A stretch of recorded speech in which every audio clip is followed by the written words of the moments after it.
In the year 1891, two foreign missionaries stepped onto a small Pacific kingdom with almost no followers, no political power, and little chance of success. More than a century later, that same kingdom would become one of the most Mormon places on earth. How did a tiny island nation called Tonga go from deeply rooted traditional Christianity to becoming a Mormon stronghold? And why do some people call it one of the greatest religious success stories in modern history, while others believe it came at a cultural cost? This is the story of how Mormonism transformed Tonga. Far out in the Pacific Ocean sits a small island kingdom called Tonga. It is a nation made up of scattered islands, surrounded by blue waters and deeply connected to tradition, family, and faith. For generations, religion shaped the lives of the Tongan people. Churches stood at the center of villages. Kings ruled with spiritual influence, and faith was woven into daily life. But in the late 19th century, a new religion arrived on these shores. At first, it seemed weak, unwanted, and unlikely to survive. Yet over time, it would grow into one of the strongest religious movements in the country. It would build schools, reshape communities, influence migration, and eventually make Tonga the country with one of the highest concentrations of Mormons anywhere in the world. It began in the year 1891. Two Mormon missionaries, Brigham Smoot and Alva Butler, sailed into the Tongan capital of Nuku'alofa. They had traveled far from America with a mission to spread the teachings of the Church of Jesus Christ of Latter-day Saints. Before they could begin preaching, they needed permission from the ruler of the islands. At the time, Tonga was ruled by King George Tupou I, a powerful leader who had worked hard to unite the islands and strengthen Christianity in the kingdom. When the missionaries met him, they explained their beliefs with the help of a translator. Surprisingly, the king allowed them to preach. That single decision would shape the future of Tonga in ways no one could yet imagine. The missionaries wasted little time. They bought land, built a mission home, opened a school, and even secured a boat so they could travel between islands more easily. Their goal was not simply to preach sermons. They wanted to build roots, but the early years were difficult. Most Tongans already belonged to other Christian churches, and many people were suspicious of Mormon beliefs. European ministers warned villagers about Mormonism and spread fears about practices associated with early Mormon leaders, especially polygamy. As a result, very few people converted. After several years of hard effort, only a small number of Tongans had joined the church. Progress moved so slowly that church leaders in America eventually decided to close the mission. By the late 1890s, Mormon missionaries left Tonga. For many people, it seemed like the experiment had failed.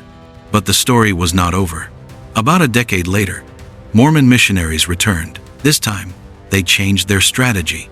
Instead of focusing only on preaching, they began building schools and investing in education.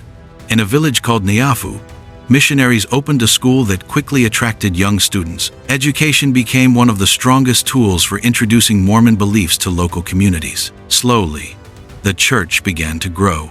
By the early 20th century, missionaries had spread into different island groups and organized small congregations. Enough progress had been made that a separate Tongan mission was officially created. Still, opposition remained strong.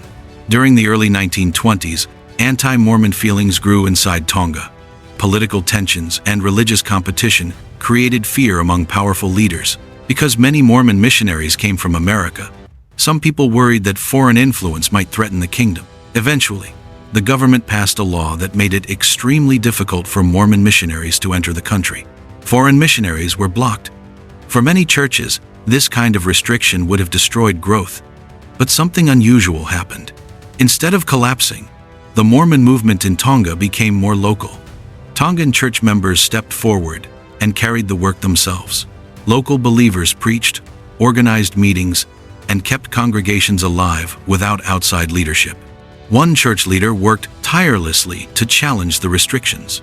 Over time, government officials began to question whether earlier accusations against Mormons had been fair or accurate. Eventually, the law was repealed. Missionaries were allowed back into Tonga. The church had survived one of its greatest tests. Then came another challenge. When the Second World War spread across the globe, foreign missionaries were once again called home.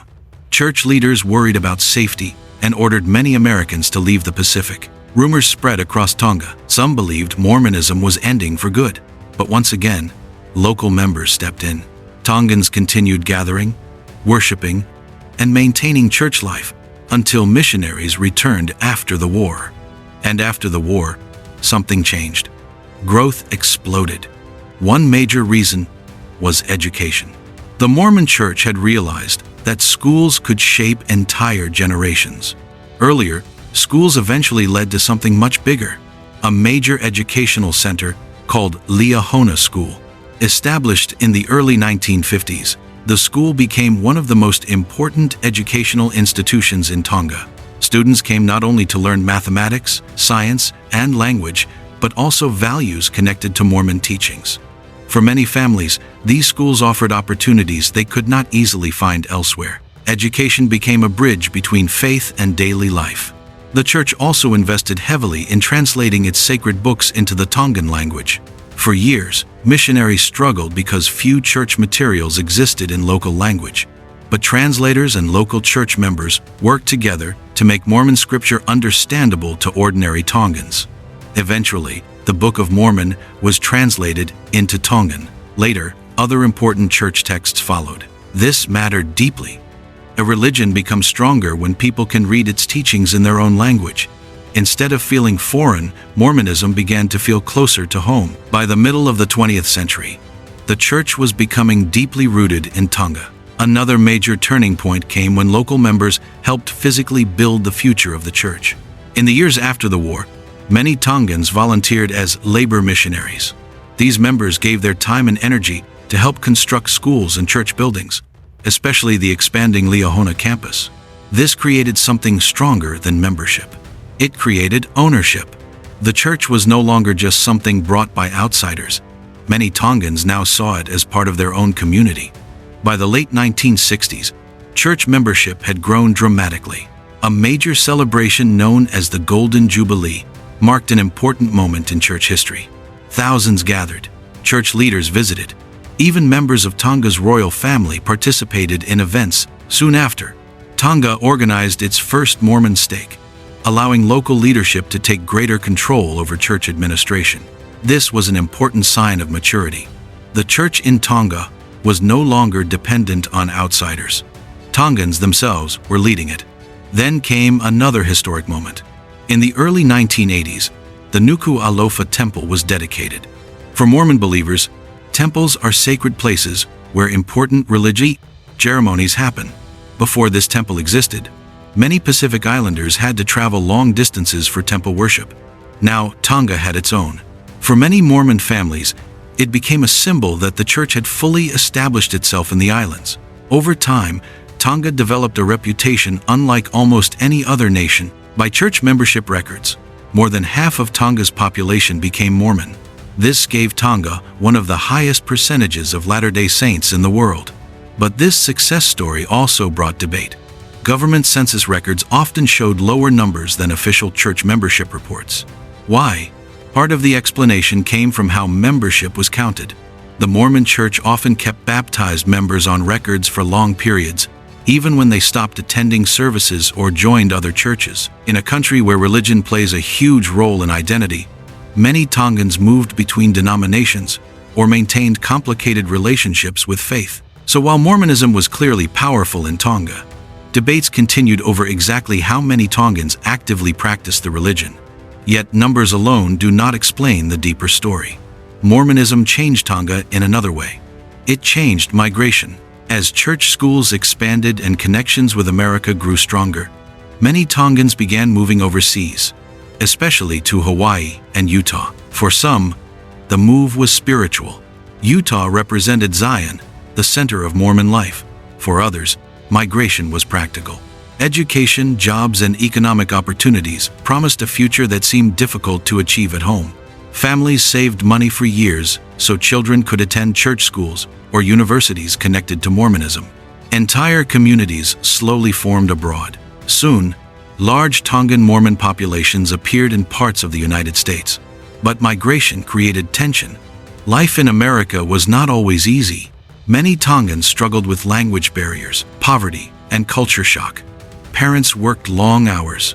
Young people sometimes felt trapped between two worlds. At home, they were told to preserve Tongan values.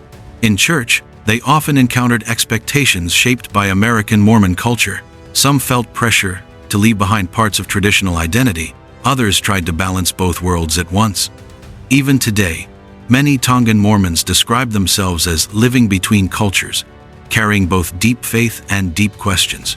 Some celebrate Mormonism for opening doors to education, community, and global opportunity. Others ask what may have been lost along the way. Did conversion strengthen Tongan identity? Or did it slowly reshape it?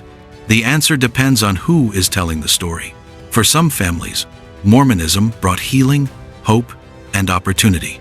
For others, it came with sacrifice, separation, and painful adjustment. But no matter the opinion, one truth remains difficult to deny.